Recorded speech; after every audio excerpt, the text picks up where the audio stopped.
ओम ज्ञानतिमिरान्धस्य ज्ञानाञ्जनशलाकया चक्षुरुन्मिलितं येन तस्मै श्रीगुरुवे नमः। श्रीचैतन्यमनोभीष्टं स्थापितं येन भूतले स्वयं रूपः कदा मह्यं ददाति स्वपदान्तिकम्।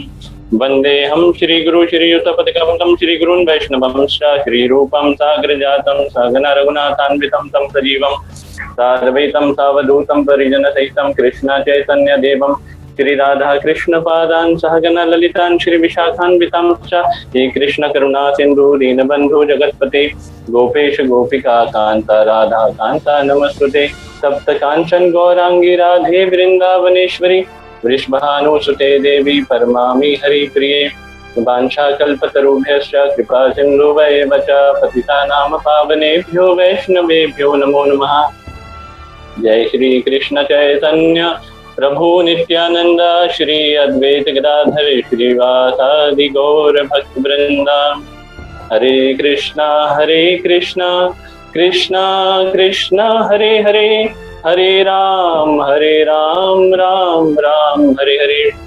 नमो विष्णुपादाय कृष्ण कृष्णाय भूतले श्रीमते भक्तिवेदांता स्वामी इति नाम्ने। नमस्ते सरस्वती देवे गौरवाणी प्रचारिणे निर्विशेष शून्यवादी पाश्चात्य देशतारिणे। मुखं करोति वाचालं पंगुं लंघयति गिरिं यत्कृपातमहं वन्दे श्रीगुरुदीनतारणं श्रीचैतन्यईश्वरं परमानन्दमाधवम्। हरे कृष्णा।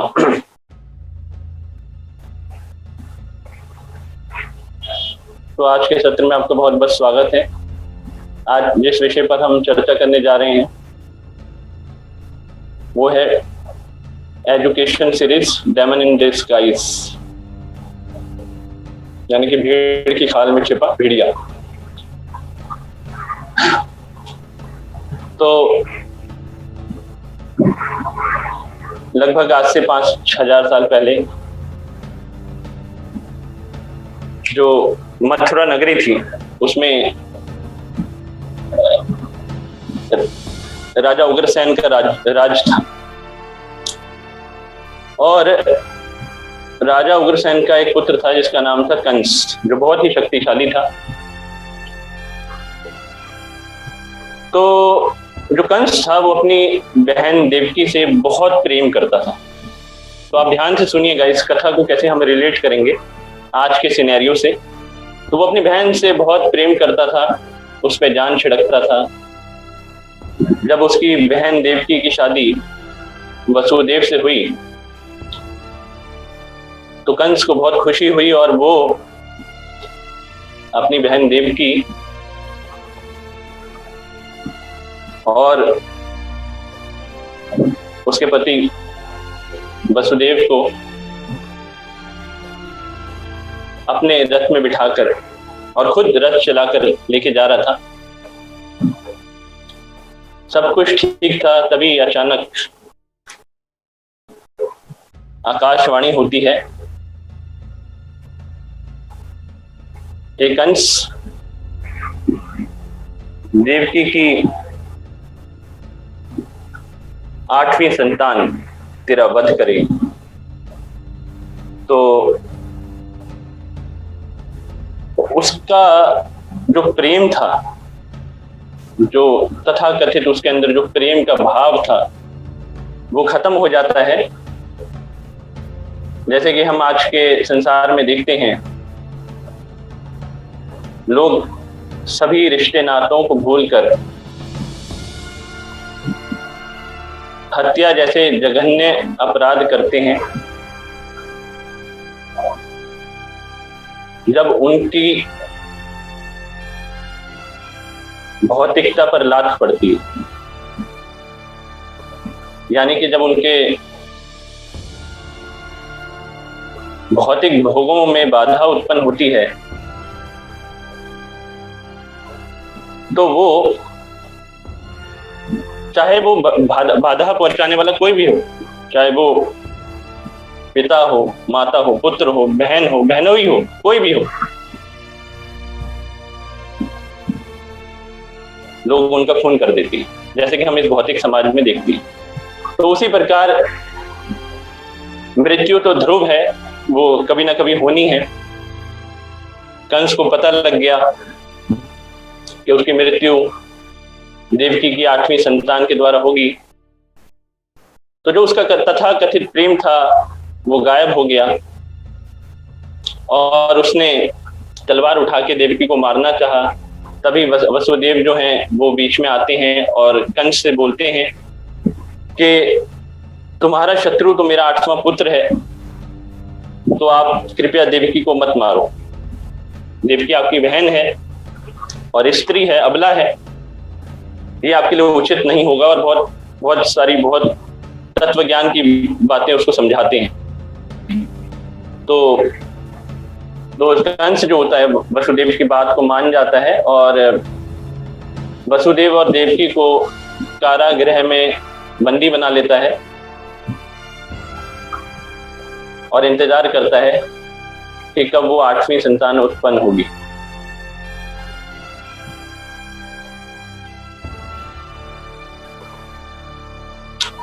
इसी बीच वहां पर नारद मुनि आते हैं। जैसे कि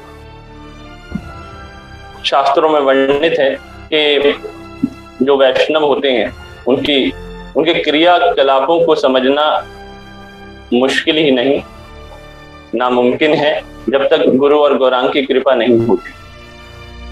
तो किसी खास मकसद से वहां पे नारद जी पहुंचते हैं और वो चाहते हैं, उनका भाव ये है कि जल्दी से कंस का गड़ा भर जाए पापों का, और जैसे ही उसके पापों का गड़ा भर जाएगा तो भगवान श्री कृष्ण काल के रूप में आकर उसके घड़े को फोड़ेंगे। तो यही भाव लेके नारद जी वहां पे उपस्थित होते हैं और कंस से इस प्रकार बोलते हैं कि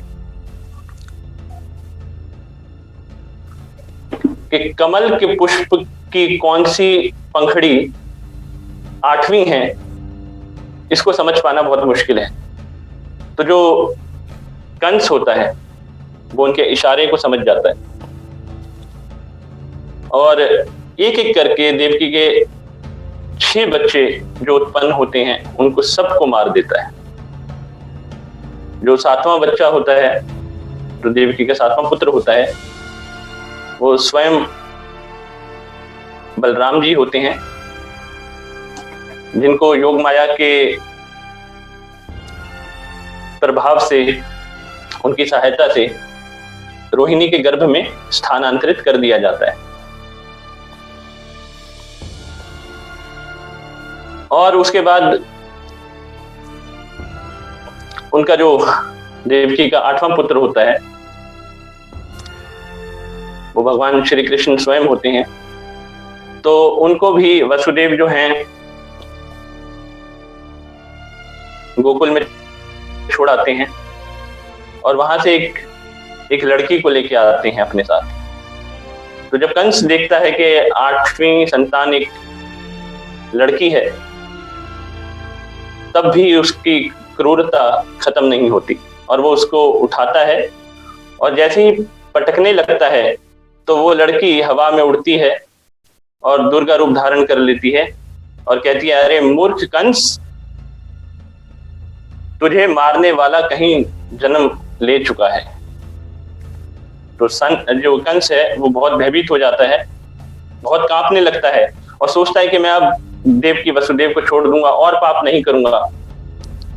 लेकिन जो तथा कथित उसके सलाहकार होते हैं वो कहते हैं, महाराज आप घबराइए मत, हम आपके साथ हैं, आप चिंता क्यों करते हैं।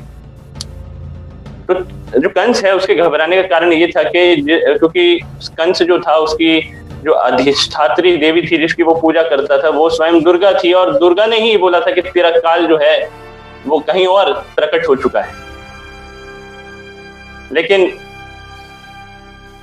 भौतिक चेतना से उसका मन मलिन था, वो समझ नहीं पाया और उसने अपने जो सलाहकार थे उनकी बातों को माना और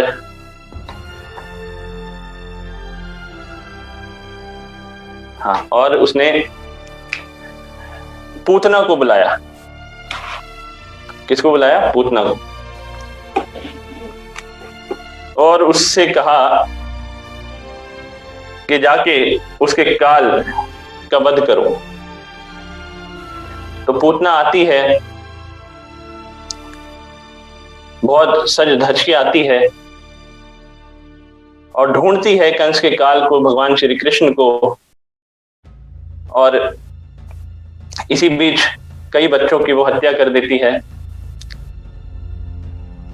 तो इसी कथा को आज की तथाकथित भौतिक शिक्षा प्रणाली से जोड़ते हुए श्रील भक्ति सिद्धांत सरस्वती ठाकुर तात्पर्य प्रस्तुत करते हैं।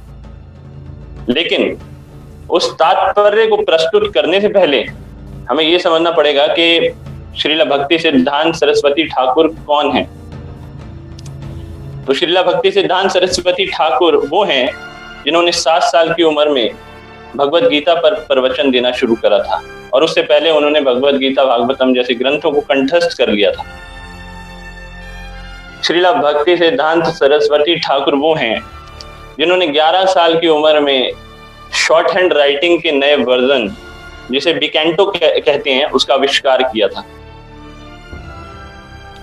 भक्ति सिद्धांत सरस्वती ठाकुर वो हैं जिन्होंने 17 वर्ष की उम्र में सूर्य सिद्धांत पर कमेंट्री लिखी थी। और भक्ति सिद्धांत सरस्वती ठाकुर अपने समय के नंबर 1 स्कॉलर थे।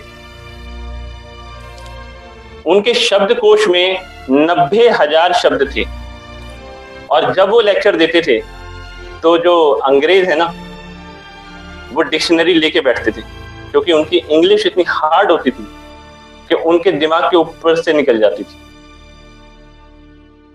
और भक्ति सिद्धांत सरस्वती ठाकुर वो हैं जिन्होंने मायावाद का बुरी तरह से खंडन करा था। उनको कहा जाता था सिंह गुरु, नैष्टिक ब्रह्मचारी, भगवान के अंतरंग पार्षद, और जहां से वो निकलते थे मायावादी उनको देख के उल्टे पांव भागना शुरू कर देते थे। तो ये वो महान व्यक्ति हैं, महान तपस्वी श्रील भक्ति सिद्धांत सरस्वती ठाकुर। श्रील भक्ति सिद्धांत सरस्वती ठाकुर की जय।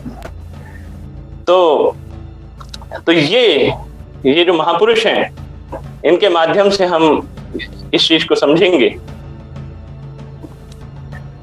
तो भक्ति सिद्धांत सरस्वती ठाकुर जो हैं वो इसी पे परपट देते हैं।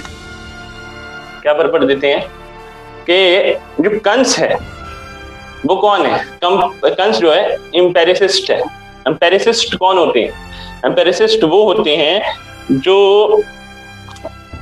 जो ऐसे तात्विक होते हैं जिनको हर चीज का प्रूफ चाहिए। हमें प्रूफ ला के दो, हमें प्रूफ ला के दो। एम्पेरिसिस्ट मतलब उनको हर चीज का प्रूफ चाहिए।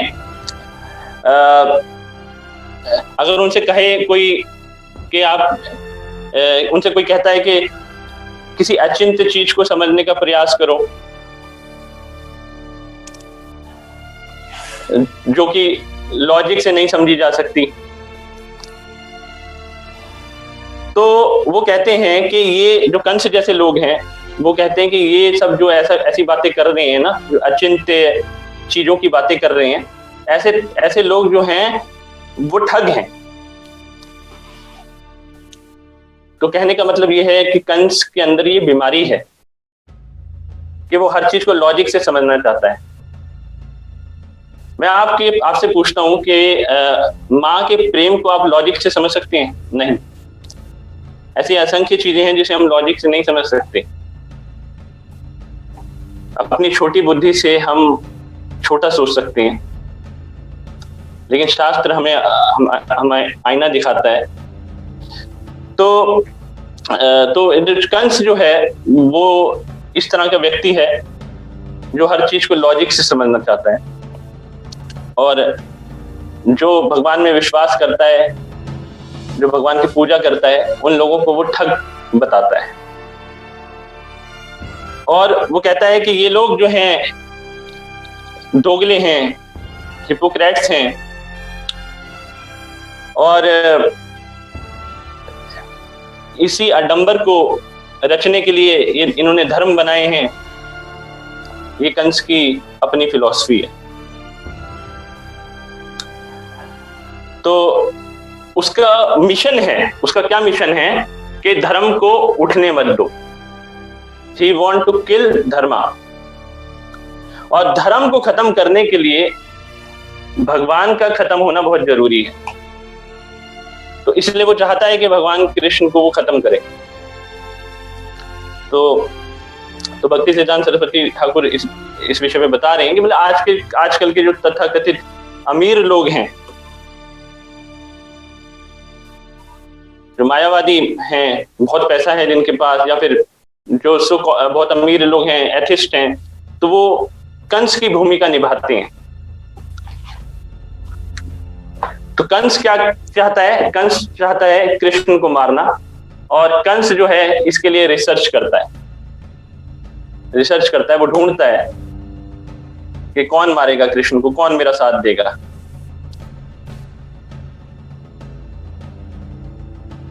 और उसके लिए वो फंडिंग भी करता है, और साथ ही साथ फंडिंग करता है, बहुत सारे एजेंट्स को हायर करता है। मकसद क्या है? कृष्ण को मारना। तो कंस की एक जो एजेंट है उसका नाम है पूतना। जो पूतना है उसके अंदर उसकी क्या विशेषता है कि वो दिखने में बहुत अट्रैक्टिव है, उसे ब्यूटी पार्लर नहीं जाना पड़ता, वो अपने साथ किट लेके चलती है, अपना मेकअप जो है वो कैरी करके लेके चलती है और तुरंत मेकअप कर लेती है, वो बहुत सुंदर लगती है और ऐसा लगता है कि साक्षात वो लक्ष्मी हो, लोग उससे आकर्षित हो जाते हैं। दूसरा है उसके अंदर विशेषता यह है कि वो डुप्लिसिटी है उसके अंदर, उसके हृदय में जो है भाव कुछ और है और दिखाती कुछ और है। और उसका मिशन क्या है कि वो कृष्ण को मारना चाहती है। क्या मिशन है? कि वो कृष्ण को मारना चाहती है। तो जो आजकल के जो कंस हैं, जो तथाकथित अमीर लोग हैं, जो फंडिंग करते हैं, उसमें से कुछ के नाम इस प्रकार हैं, जैसे कि मकाले। ये जो मकाले है, ये इसने हायर करा मैक्स मूलर को।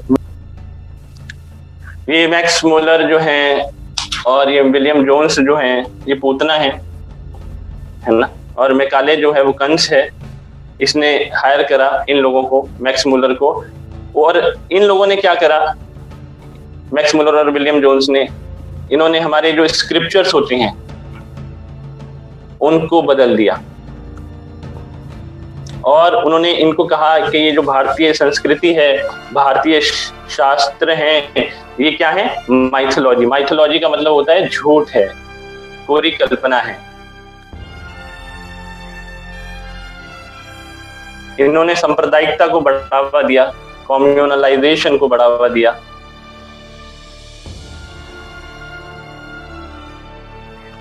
इन्होंने क्या करा? हमें नास्तिक बना दिया और गुलाम बना दिया, और हमें पता भी नहीं लगने दिया कि हम गुलाम बने हुए हैं। This is the trick of these persons. इसके बारे में हम आगे से आने वाले सेक्शंस में बहुत चर्चा करेंगे। उसके बाद ये सारी चीजें गूगल पे सर्च करके आप देख सकते हैं। विलियम जोन्स जो है,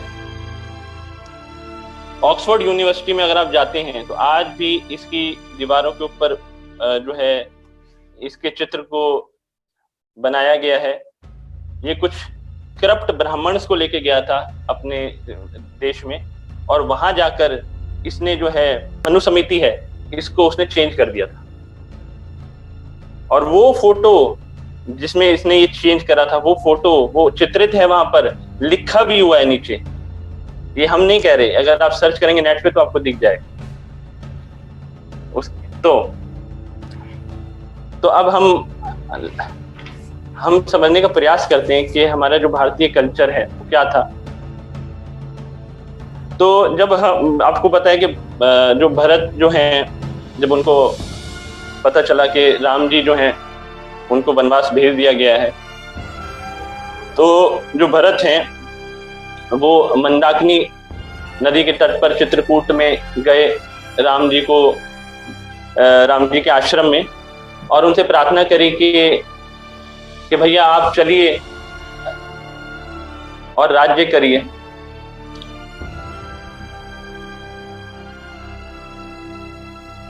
ये अयोध्या जो है, अयोध्या नगरी आपकी है, मैं आपका सेवक हूं, आप मेरे साथ चलिए।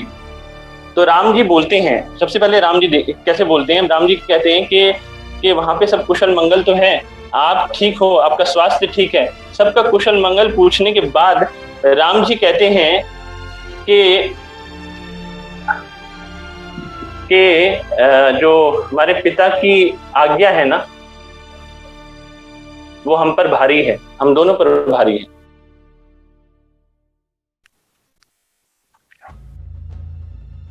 हमारे पिता की जो आज्ञा है वो हम दोनों पर भारी है, हम उनका उल्लंघन नहीं कर सकते। अगर हम उनकी बातों का उल्लंघन करते हैं, अगर हम उनकी आज्ञा को नहीं मानते हैं, तो इसका मतलब ये होगा कि हमारे पिता में फैसला लेने की शक्ति नहीं थी, उनके अंदर किसी को एम्पावर करने की शक्ति नहीं थी। वो कहते हैं, राम जी बोलते हैं कि जैसे कि जो पका हुआ फल होता है उसको सिर्फ एक खतरा होता है, एक भय होता है उसको कि वो नीचे गिरेगा पकने के बाद। तो इसी प्रकार इंसान को एक ही भय है, या फिर ये भय होना चाहिए कि वो मरेगा। तो जब व्यक्ति एक दिन मर जाएगा तो वो संसार से क्या लेके जा सकता है? कुछ नहीं लेके जा सकता। हाँ, मगर एक चीज वो अपने साथ लेके जा सकता है, वो है धर्म। और राम जी कहते हैं कि हमारे पिता की आज्ञा जो है वो हमारे लिए धर्म है और हम उस धर्म का उल्लंघन नहीं कर सकते। लेकिन मान लीजिए अगर राम जी अपने पिता की आज्ञा का उल्लंघन करते तो क्या होता? तो ये एक ट्रेंड बन जाता कि राम जी ने उल्लंघन करा है तो हम भी उल्लंघन करेंगे। और फिर पिताजी बंटवारा करते, मान लीजिए किसी के पिताजी बंटवारा करते, बंटवारे में जो है जमीनें सबको बांट देते अपने पुत्रों को, लेकिन वही पुत्र फिर जो है पिता की आज्ञा का उल्लंघन करके आपस में लड़ते और कहते कि सारी जमीनें मुझे चाहिए, और लड़ते लड़ते कोर्ट कचहरी के चक्कर काटते, वकीलों को पैसे देते, कई बार जितने की जमीन नहीं है उससे ज्यादा वो खर्चा कर देते, और फिर कई सालों बाद जमीन मिलती तो वो भोगने लायक नहीं रहते, यानी कि वो बूढ़े हो जाते। तो कहने का ये मतलब है कि अगर राम जी उल्लंघन करते तो ये सब कुछ होता। तो इन्होंने क्या करा, मैकाले ने क्या करा कि राम जी को ही एजुकेशन से हटा दिया। जहां से हमें वैल्यू मिल सकती थी उस वैल्यू एजुकेशन को ही खत्म कर दिया।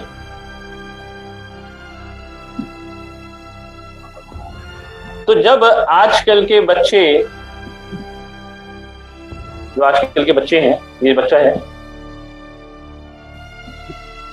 और काफी, हाँ, तो जो आजकल के जो बच्चे हैं वो क्या कर रहे हैं, वो उनके पास कोई ऐसी पर्सनैलिटी नहीं है, कोई ऐसा व्यक्तित्व नहीं है जिससे वो सीख सके। जब कोई व्यक्ति हाई कैरेक्टर के व्यक्ति को नहीं देखेगा, एक सिद्धांतवादी व्यक्ति को नहीं देखेगा,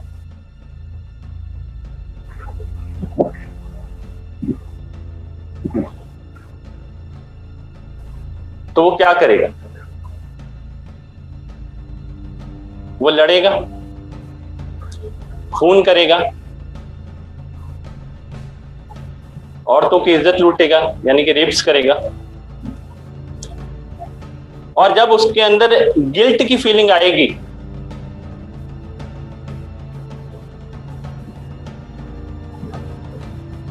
तो वो क्या करेगा? फांसी पर लटकेगा, शराब पिएगा, सिगरेट पिएगा, उससे इन सारी मानसिक परेशानियों को झेलते हुए, इन शारीरिक परेशानियों को झेलते हुए उसे कई तरह की बीमारियां हो जाएंगी, जैसे कि साइकोसोमैटिक डिसऑर्डर।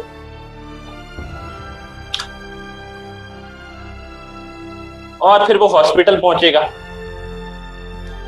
और हॉस्पिटल में खर्चा करेगा और अपने माँ बाप की इतनी मेहनत से, खून पसीने से कमाई हुई दौलत को पहले वो गलत चीजों में उड़ाएगा, फिर वही दौलत जो है उसके इलाज के लिए खर्च होगी और अंत में उसे नरकलोक में जाना पड़ेगा।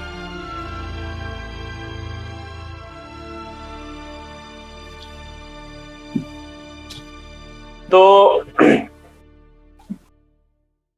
जब कोई व्यक्ति अपने कॉन्साइस मतलब अपनी अंतरात्मा से खिलवाड़ करता है ना, तो वो बीमार पड़ जाता है। तो आजकल के तथाकथित जो विद्यार्थी हैं, जो हम देखते हैं, देखने में बहुत सुंदर लगते हैं, अगर वो वैल्यू एजुकेशन को नहीं ले रहे प्रमाणिक स्रोत से, तो वो मानसिक रूप से, शारीरिक रूप से बीमार है।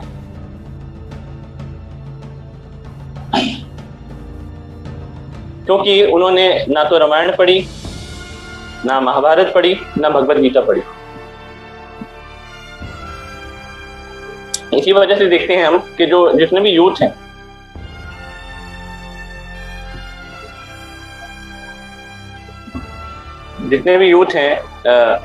ज्यादातर जो वायलेंस एक्ट होते हैं उसमें ज्यादातर यूथ की इन्वॉल्वमेंट रहती है।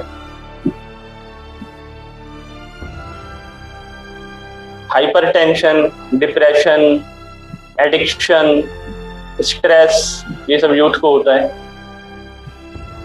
सुसाइड रेट जो है, over 1 million people commit suicide every year. This figure is more than the total deaths in war and homicides combined. World Health Organization.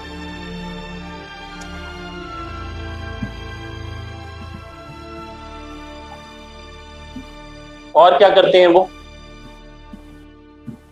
जो आजकल के यूथ हैं, जिनको वैल्यू एजुकेशन की शिक्षा नहीं दी गई, वो अपने माता पिता को घर से बाहर निकाल देते हैं बड़े होकर। और ये जो स्टैटिस्टिक्स हम स्क्रीन पे देख पा रहे हैं, ये तिरुवनंतपुरम की है, यानी कि जहां पे साउथ इंडिया में जो लिटरेसी रेट नंबर 1 पे है, वहां पे ही सबसे ज्यादा सुसाइड रेट है और वहां पर ही सबसे ज्यादा जो बच्चे हैं वो अपने माँ बाप को घर से बाहर निकाल देते हैं और अनाथ आश्रम भेज देते हैं।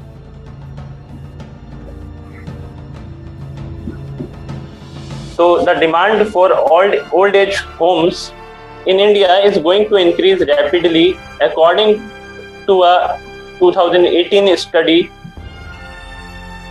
तो हम देख पा रहे हैं कि 2018 की जो स्टडी हुई थी कि हम धीरे धीरे ये जो ओल्ड एज होम्स हैं, ये बढ़ते जा रहे हैं भारत के अंदर।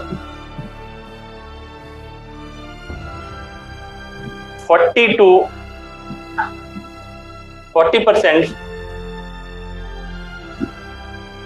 जो the rate of crime amongst youth has increased to 40% and almost 56% of the crimes are done by youngsters between age group 16 to 25. तो जो आजकल के यंग बच्चे हैं, जिनके ऊपर हम सोचते हैं कि जो हमारे आने वाले समाज का भविष्य है, वो क्या कर रहे हैं? वो क्राइम कर रहे हैं, लोगों के गले काट रहे हैं।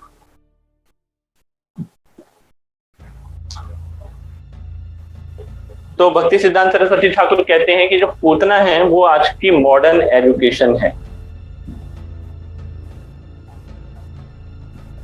क्या है? आज की मॉडर्न एजुकेशन। और तो ये जो मॉडर्न एजुकेशन है, ये दिखने में बिल्कुल बहुत सुंदर लगती है, बहुत अच्छी अच्छी बिल्डिंग्स हम देखते हैं, और बहुत अच्छे अच्छे वेल ड्रेस्ड टीचर्स को हम देखते हैं,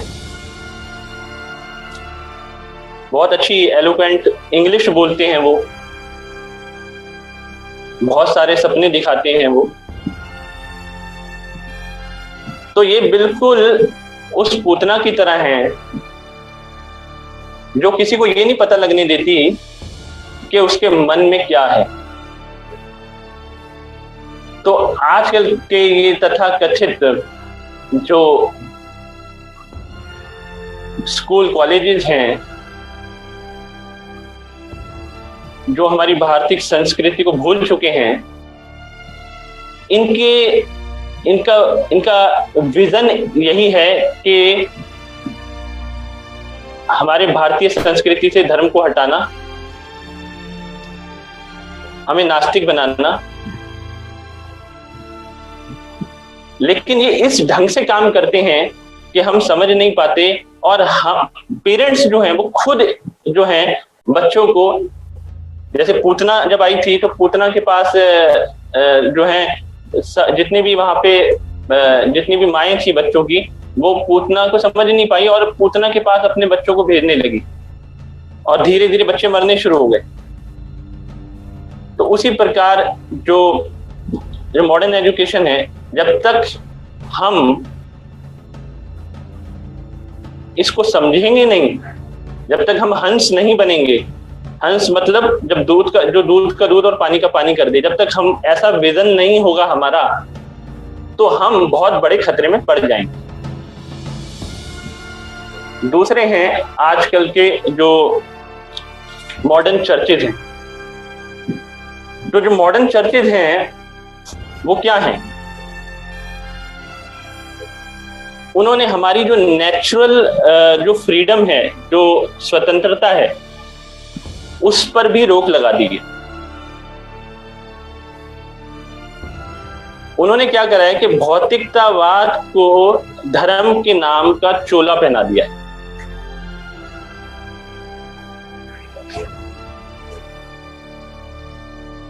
जो धर्म हमारे दिल के एक्सप्रेशन को प्रभु तक पहुंचने से रोकता है, उसे भागवतम में खलु धर्म कहा गया है। खलु धर्म यानी कि चीटिंग रिलीजन। तो वो जो तथाकथित इस तरीके से जो क्रिश्चियन हैं, वो क्राइस्ट को भी ढंग से फॉलो नहीं कर रहे। क्राइस्ट ने कहा था कि मैं भगवान का बेटा हूं, दाउ शैल नॉट किल, तू वध नहीं करेगा। लेकिन जो तथाकथित मॉडर्न चर्चेज हैं, उन्होंने क्या करा? उन्होंने कहा कि दाउ शैल नॉट किल ह्यूमंस, मतलब तुम ह्यूमन का वध नहीं करोगे, एनिमल्स का कर सकते हो। और आज क्या ट्रेंड शुरू हो चुका है कि आज एक अंधकार में फंसा व्यक्ति जो इनको फॉलो कर रहा है, वो क्या करता है कि वो पूरा हफ्ते पाप करता है और फ्राइडे को जाके चर्च में कन्फेस कर देता है कि मैं आगे से नहीं करूंगा। तो ऐसे व्यक्ति के अंदर, जो व्यक्ति भगवान के ही बच्चों को नुकसान पहुंचा रहा है, उसके अंदर फीलिंग डेवलप्स कहां से होंगी? अगर कोई भाई अपने पिता के सामने अपने दूसरे भाई को खत्म कर देगा और कहेगा कि मैं पिताजी मैं आपसे प्यार करता हूं, तो ये किस तरह का प्यार है?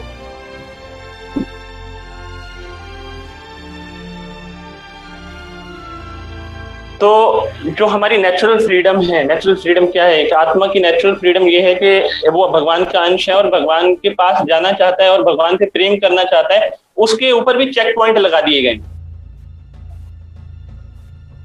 कि तुम भोग करो और कन्फेस करो। असली चीज क्या है कि भगवान के नाम पे फोकस करना। लेकिन फोकस कहां पहुंचा दिया उन्होंने कि एक लाइसेंस दे दिया भोग करने का, तुम भोग करो और कन्फेस करो, भोग करो और कन्फेस करो और अंतरात्मा को खत्म कर दो। उसके बाद आते हैं हमारे मॉडर्न चर्चेस की बात हो गई। उसके बाद आते हैं कि फेक गुरुज तथा कथित गुरु जो ये कहते हैं कि मैं भगवान हूं, और जो ये कहते हैं कि आजकल के तथाकथित सदगुरु जो ये कहते हैं कि पृथ्वी घूम रही है, और जो कहते हैं कि ये जो है द्वापर युग चल रहा है।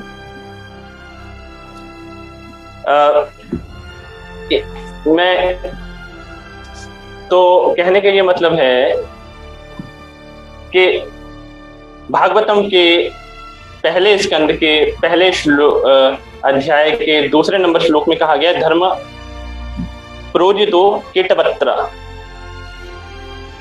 ऐसे चीटिंग रिलीजन्स को निकाल के बाहर फेंकना चाहिए। Completely rejecting all religious activities which are materially motivated. This Bhagavata Purana propounds the highest truth। और ईशोपनिषद का श्लोक कहता है, उपनिषद में जो 9वां नंबर मंत्र है, 9th मंत्र, उसमें बताते हैं कि अंधम तमः प्रविशन्ति ये अविधाम उपासते ततः भूया एव ते तमः ये विद्यायाम रतः। जो लोग अविद्यापूर्ण कार्यकलापों के अनुशीलन में लगे हुए हैं वे अज्ञान के गहनतम क्षेत्र में प्रवेश करेंगे। इनसे भी निकृष्ट वह हैं जो तथाकथित ज्ञान के अनुशीलन में लगे हुए हैं। यानी कि एक व्यक्ति जो शराब पीता है उसको छोटे नरक में भेजा जाएगा, लेकिन एक दूसरा व्यक्ति है जो विद्या को अविद्या कह के प्रस्तुत करता है, जो कहता है कि भगवान का कोई रूप नहीं है, जो कहता है कि जो पृथ्वी है वो जो है वो घूम रही है, जो कहता है कि हम चांद पे पहुंच गए हैं। मतलब विद्या को अविद्या के रूप में जो प्रस्तुत करेगा उसको सबसे बड़े नरक में डाला जाएगा। ये मैं नहीं कहता, ये मंत्र नंबर 9 कहता है ईशोपनिषद का। इसमें बताते हैं कि अविद्या अर्थात अज्ञान निसंदेह घातक है, लेकिन विद्या उससे भी अधिक घातक होती है यदि वह पथ भ्रष्ट हो। श्री ईशोपनिषद का यह मंत्र विगत काल की अपेक्षा आज अधिक प्रासंगिक है। आधुनिक सभ्यता जन शिक्षा के क्षेत्र में काफी आगे बढ़ गई है, लेकिन इसका परिणाम यह है कि लोग पहले से अधिक दुखी हैं, क्योंकि जीवन के सर्वाधिक महत्वपूर्ण अंग अर्थात आध्यात्मिक पहलू को छोड़कर भौतिक प्रगति पर अधिक बल दिया जा रहा है। तो इसमें ये मैंने पहले ही बता दिया कि ये बहुत अट्रैक्टिव लगता है, वेल ड्रेस्ड लगता है, लेकिन मकसद क्या है कि हमारी जो श्रद्धा है उसको खत्म करना। जो हमारी स्क्रिप्चर्स के ऊपर श्रद्धा है, आजकल की मॉडर्न एजुकेशन का मकसद है उस श्रद्धा को खत्म करना।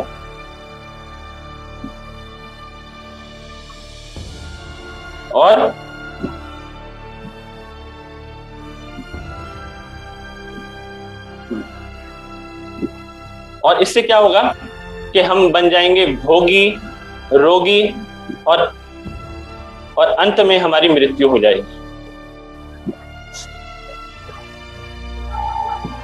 आजकल के पढ़े लिखे सो कॉल्ड एजुकेटेड बच्चों को यह भी नहीं पता कि अपनी माँ को, बहन को किस नजरों से देखना चाहिए। एक स्त्री का क्या सम्मान होता है उनको नहीं पता। उनको ये तमीज नहीं है कि अपने पिताजी से कैसे बात की जाती है।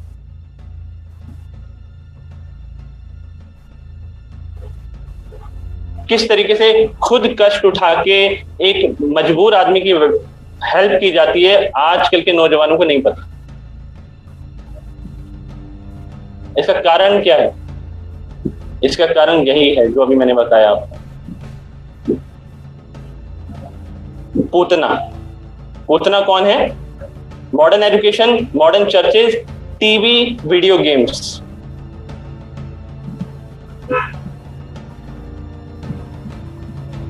तो चाणक्य पंडित कहते थे, 3 सूत्र दिए चाणक्य पंडित ने। वो कहते हैं कि जो पराई स्त्री को मां के रूप में देखता है,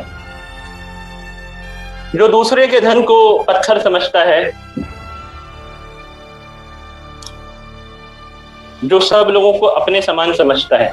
सब लोगों को अपने समान समझता है मतलब कि अगर आपको कोई चांटा मारेगा तो आपको दुख होगा, तो आपको कोई हक नहीं है कि आप दूसरे को चांटा मारो।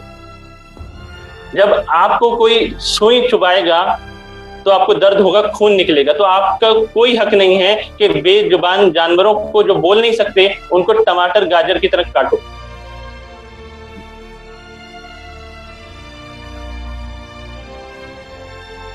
तो आजकल के नौजवानों को ये नहीं पता कि माँ की रिस्पेक्ट कैसे करनी चाहिए।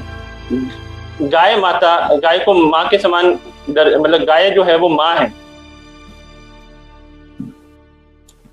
उसको वैसे काटते हैं जैसे कि टमाटर को काट दें।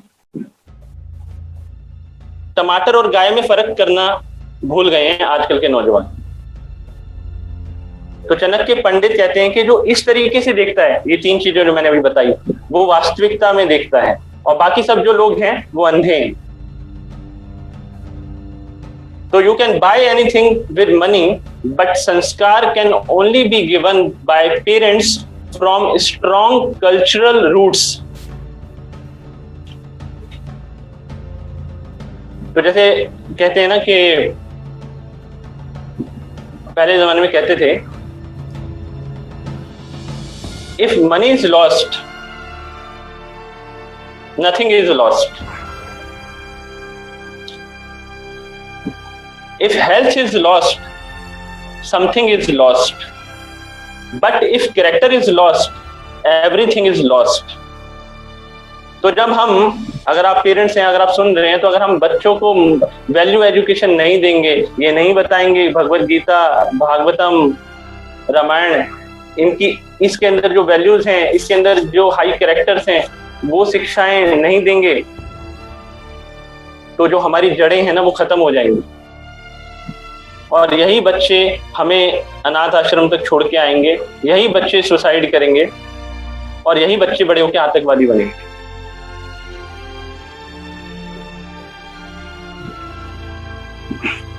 तो उसके लिए,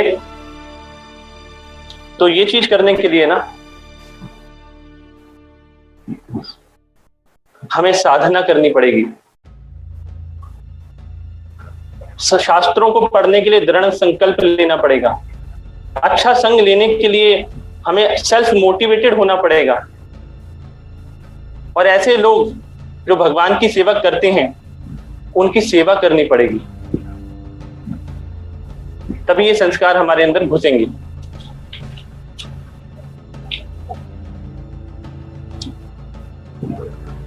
मैं मतलब एक चीज बड़ी विचित्र है कि जो एजुकेशन जो सिस्टम है उससे हम एक प्रश्न पूछना चाहते हैं। जो आजकल का एजुकेशन सिस्टम है,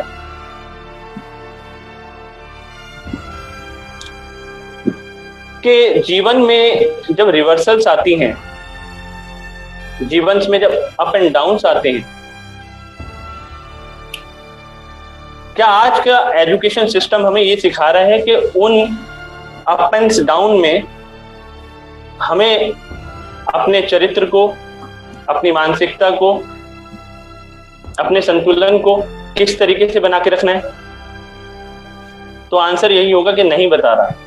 इसलिए जो बच्चे फर्स्ट आते हैं, कभी उनको सेकंड आना पड़ता है तो वो सुसाइड कर लेते हैं। गर्लफ्रेंड छोड़ के चली जाती है तो सुसाइड कर लेते हैं। मम्मी घुमाने नहीं ले जाती तो सुसाइड कर लेते हैं, पापा वीडियो गेम नहीं देते, पबजी खेलने से मना करते हैं तो अपने पिताजी की कुल्हाड़ी से गर्दन काट देते हैं। ऐसे बच्चे, क्या एजुकेशन ये समझा रही है आजकल के नौजवानों को कि किस तरीके से हार को टॉलरेट किया जाए, किस तरीके से हार से सीखा जाए, पेशेंस क्या होता है, क्या ये सिखा रही है? नहीं। मोटिवेशनल स्पीकर हमने बहुत देखे। मोटिवेशनल स्पीकर क्या कहते हैं कि भाई you can do it, you can do it, just do it, climb the stairs of success, it is sweet, you can do it.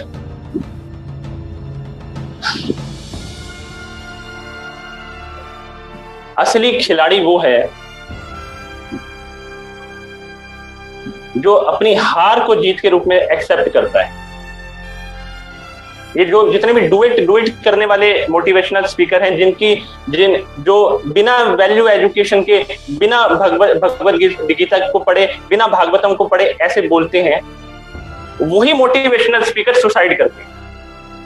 अभी कुछ समय पहले एक लड़की जो 22 साल की थी, वो मोटिवेशनल स्पीकर थी, कई लोगों को मोटिवेट करती थी, अभी दिल्ली के पास नदी में कूद के उसने जान दे दी।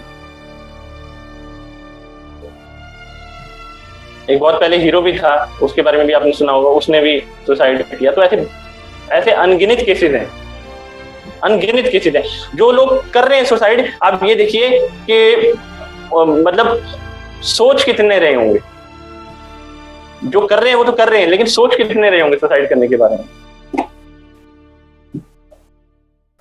तो जो शास्त्र है ना वो प्रैक्टिकल बोलते हैं, इसलिए उनकी बातें कड़वी लगती हैं। लेकिन अगर आप अपने जीवन में नहीं उतारेंगे ना, तो आपके ना पूरी लाइफ, आपके साथ साथ आपके माता पिता की लाइफ, आपके साथ साथ आपके पूरे समाज की लाइफ और फिर देश की संस्कृति जो है वो खत्म हो जाएगी।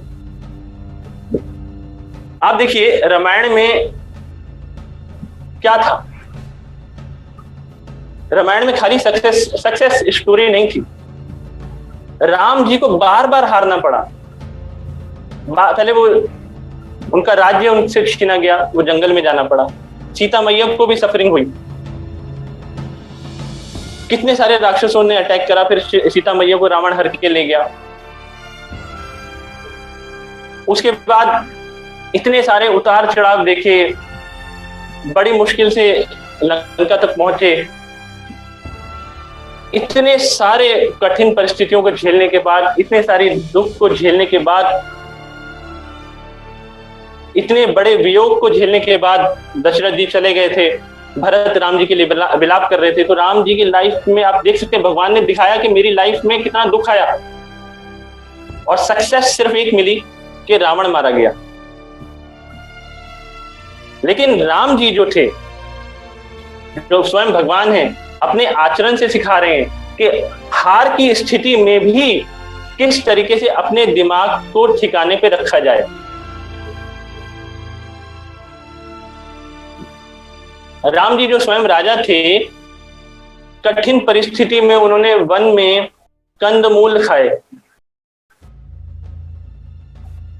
अगर ये शिक्षाएं आजकल की लड़कियां सुनेंगी तो कल जब उनकी शादी होगी, तो जब उनके पति जो हैं उनकी नौकरी छूट जाएगी, या फिर वो जीवन में संघर्ष कर रहे होंगे, या किसी वजह से उनके साथ उनके ऊपर कोई परेशानी गिरेगी, तो जिस लड़की ने रामायण को पढ़ा होगा, रामायण से शिक्षा ग्रहण करी होगी, वो लड़की कभी भी अपने पति का साथ नहीं छोड़ेगी।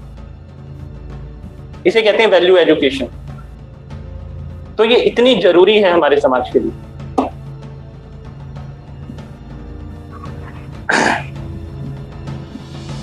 लेकिन जो हमारी मॉडर्न एजुकेशन है वो हमें जीना छोड़कर बाकी सब कुछ सिखाती है, सब कुछ, बस सिखाती नहीं है। तो वो क्या है? जीना।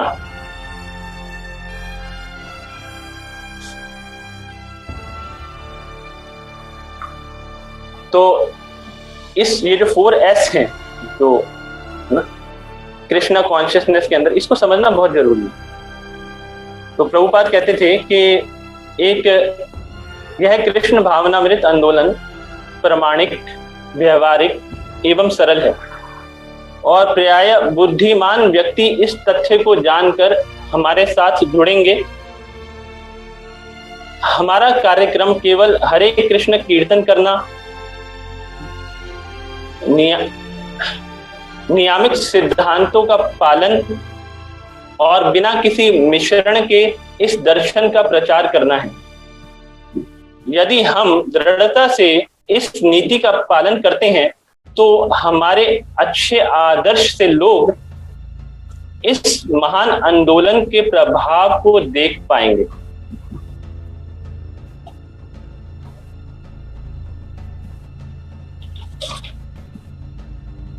तो अब ये आपके ऊपर है कि आप वैल्यू एजुकेशन को महत्व देना चाहते हैं या नहीं देना चाहते। तो कहने का ये मतलब है कि जब पूतना कृष्ण के पास गई मारने के लिए, तो कृष्ण ने पूतना के प्राणों को उसके शरीर से निकालना शुरू करा और तब पूतना अपने असली रूप में आ गई, जो कि 12 मील लंबा था। और कृष्ण कितने से थे? छोटे से। और पूतना कितनी बड़ी थी? 12 मील थी।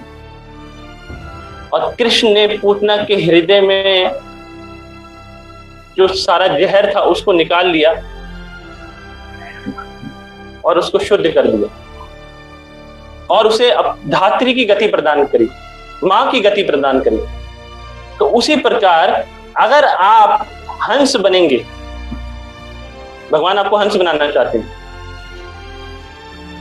भगवान पे विश्वास करेंगे, भगवान श्री कृष्ण के द्वारा दी गई शिक्षाओं पे विश्वास करेंगे, तो जो भौतिक एजुकेशन के अंदर जो जहर घुल गया है, भगवान आपको वो नजर देंगे कि आप उस जहर से बच पाएं और अपनी पढ़ाई को, अपनी स्टडीज को बहुत अच्छे तरीके से कर पाएं और अच्छे कामयाब आदमी बने, अच्छे कामयाब लीडर बने और बड़े होके समाज का मार्गदर्शन करें। तो इस भौतिक पढ़ाई से के अंदर जो जहर है उसे निकालने के लिए हमें भक्ति करनी पड़ेगी, वैल्यूज को लेना पड़ेगा श्रीमद् भागवतम से, भगवत गीता से, रामायण से और अन्य प्रमाणिक ग्रंथों से। तभी हम इस जहर से बच पाएंगे। इसका अर्थ ये नहीं है, हम ये नहीं कह रहे कि मॉडर्न एजुकेशन को फेंक दो, कल से स्कूल जाने की कोई जरूरत नहीं है। जरूरत है तो वैल्यू एजुकेशन की। कोरोना चारों तरफ फैला हुआ है, जरूरत है तो सिर्फ मास्क पहनने की। तो अब ये आपके ऊपर है कि आप मास्क पहनना चाहते हैं कि नहीं पहनना चाहते, या अपने जीवन को वीडियो गेम खेल के, टीवी देख के बर्बाद करना चाहते हैं। लोग कहते हैं कि हमारे पास, हम करें क्या, हमें तो हम वीडियो गेम खेलेंगे नहीं तो हमारा तो टाइम वेस्ट होगा। क्यों करते हैं आप टाइम वेस्ट? आपको किसने कहा है टाइम वेस्ट करने के लिए? भगवान कहते हैं भगवत गीता में कि आप टाइम वेस्ट करो। भगवान कहते हैं कि आप मेरी भक्ति करो, एक अच्छे इंसान बनो, शास्त्रों को पढ़ो, और जब तुम ऐसा करोगे तो मैं तुम्हें बुद्धि दूंगा जिससे कि तुम मुझको समझ पाओ। तो इसमें दिक्कत किस बात की है? इसमें दिक्कत यह है कि हम कमजोर हैं, हम कायर हैं। तभी हम ये नहीं समझ पा रहे कि लोग जो लोग यहाँ पे बैठे भी नहीं हुए वो हमारा शोषण करने का प्रयास कर रहे हैं, गेम के माध्यम से, विद्या को अविद्या बताकर, गलत टीवी सीरियल्स के माध्यम से, गलत धार्मिक टीवी सीरियल्स के माध्यम से, और हम उनका शिकार हो रहे हैं। हम सोच रहे हैं कि हम टीवी पे धार्मिक चीज देख रहे हैं, लेकिन हमें कुछ नहीं पता कि उनके मन में क्या है, वो कौन से प्रमाणिक स्रोत से इस चीज को लेके आए हैं, हमें कुछ नहीं पता। तो ऐसी बहुत सारी चीजें हैं जिसके ऊपर आज हमने चर्चा करी। तो अगर हम इस चीज को समझेंगे तो हम समझ पाएंगे कि before trying this, try this. Hare Krishna Krishna Krishna Hare Hare, Hare Ram Ram Ram Hare Hare. तो भगवत गीता पढ़ेगा इंडिया, तभी तो बढ़ेगा इंडिया। जगत गुरु श्रीला प्रभुपाद की जय। जय।